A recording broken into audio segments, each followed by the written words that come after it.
10 seconds, 5 seconds, start. Sir, at the outset, I ought to congratulate the Honorable Minister of Finance for his strides to control inflation to the single digit level as well as to meet the development needs of the country fully. It is commendable on the part of the government that they have achieved a record target in the production of wheat and rice during the current year.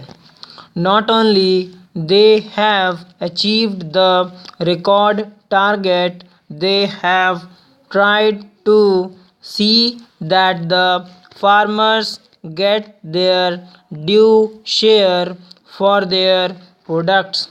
But at the same time, I would like to point out to the House as well as to the Honorable Minister that there are some distortions in our production processes, and in spite of achieving the record target in food production this year, there are some distortions in the production of rice.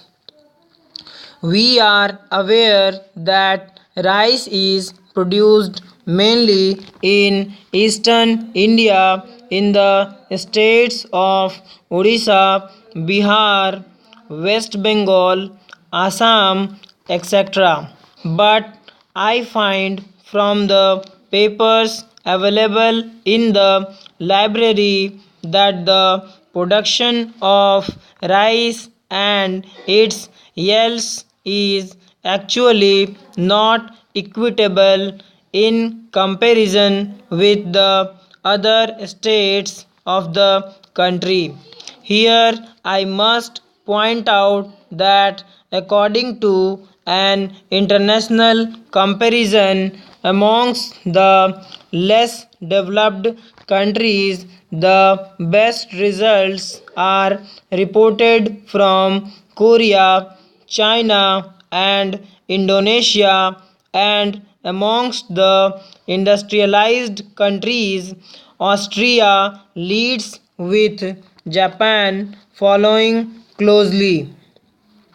The experience with high yielding varieties has shown that when the ecology of the rice field is charged by the application of more water and fertilizers, the threat to yield caused by the triple alliance of weeds, pests, and pathogens could be serious. Countering the risk effectively will be particularly important for the small farmers who cannot otherwise be expected to show an improvement, making requisite investments in inputs which are vital to the success of high yielding. Further, Punjab and Haryana, with a little over 4% of the country's population, produce 13% of the national food output. Only 19% of their population is below the poverty line. Madhya Pradesh and Uttar Pradesh have the worst scores in this regard.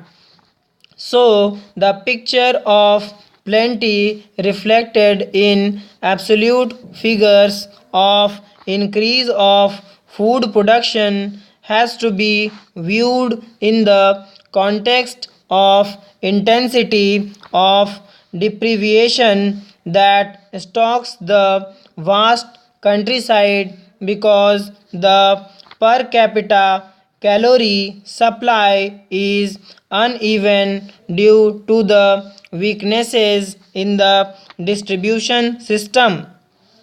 So, I would request the Honorable Minister to see that these distortions are removed at the earliest. The Economic Advisory Council has also made a reference to lower rates of growth of output of rice in these states. The low yield levels are prevailing in eastern and central India, and almost stationary levels of rice production in the three southern states of Tamil Nadu, Karnataka, and Kerala. They have also equally mentioned the low growth rate of pulses and oilseeds. While the rice production is almost stationary in the eastern region, the consumption of fertilizers has decreased in some states.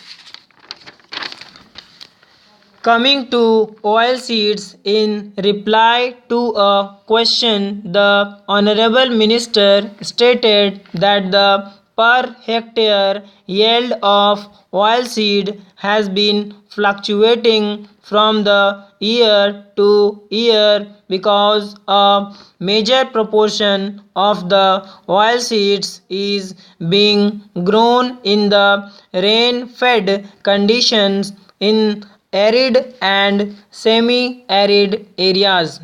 Unless this fluctuation is stopped, the growth tempo which we have built during the year may not be maintained.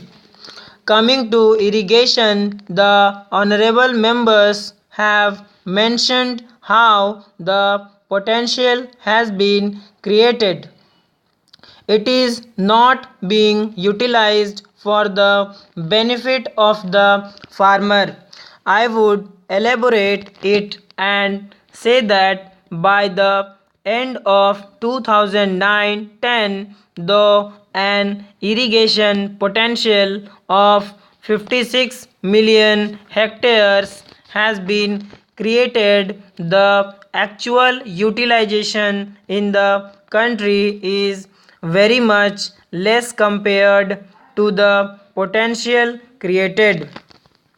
In spite of the shortfall in the creation of irrigation potential, its use in the country has also widened. It is mentioned in the report of the Irrigation Ministry that about 6 million hectares of irrigation potential is not being used. I would like to urge upon the government as well as the minister to look into it. We have spent large money. Unless it is used fully for the benefit of the farmers and all of us, we cannot achieve our target in food production.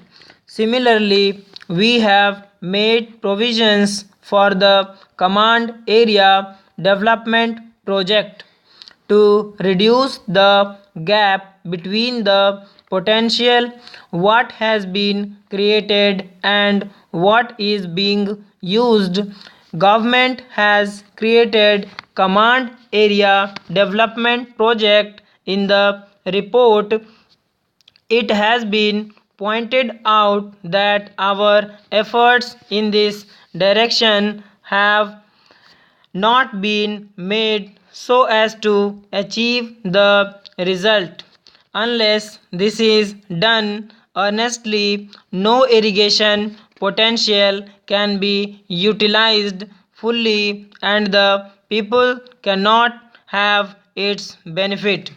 The government has time and again been told that the spillover irrigation project must be completed during the 11th 5-year plan.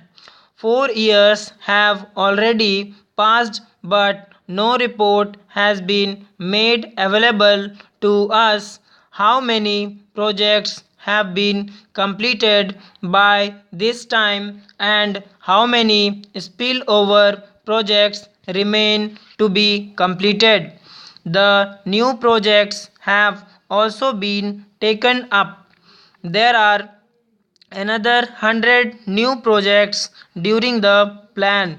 It is good that they have taken up the projects, but whatever we have taken up in the previous plan must be completed. There is escalation of cost. These should therefore be completed soon. Drinking water is not available in the coastal areas of Orissa and other states. Mr. Chairman, you also come from my state. There has not been rainfall from December last. Water level has gone down. Most of the tube wells which were in operation now remain dry. Unless some emergency steps are taken to see that drinking water is made available to the people, I am afraid the people will face many difficulties. I have also drawn the attention of the Honorable Minister regarding many tube wells lying defunct after the onset of summer.